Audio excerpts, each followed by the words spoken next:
বড় পর্দায় তার যাত্রা শুরু। দেশের সিনেমা প্রেমীরা 2005 সালে আমার স্বপ্ন তুমি সিনেমাটির পর আর পেছনে নেই।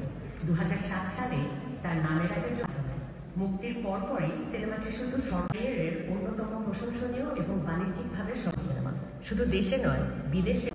যিনি 90-এর দশকে megastar king Khan, the one and only number one Shakib Khan. সবাইকে শুভ সন্ধ্যা। আজকের এই চমৎকার অনুষ্ঠানে আপনাদের সঙ্গে থাকতে না পেরে সত্যি আমার খুব খারাপ লাগছে। হঠাৎ করে এক ইমার্জেন্সি কাজে আমি আসতে পারি, কিন্তু সত্যি সত্যি আমার মন পড়ে আছে আজকে এই অনুষ্ঠান। আপনাদের কাছে ডেইলি স্টারের প্রতি আমার অন্তরের গভীর থেকে অনেক কৃতজ্ঞতা। আমার এই যাত্রায় তারা আমাকে যে সম্মান জানিয়েছে সেটা সত্যি আমার জন্য অনেক বড় প্রাপ্তি। আর এই প্রাপ্তি শুধু আমার একা, এই প্রাপ্তি আমার সিনেমা ইন্ডাস্ট্রি, এই প্রাপ্তি দেশ বিদেশে থাকা আমার সেই সময়ের পর দিন আমাকে ভালোবেসেছে।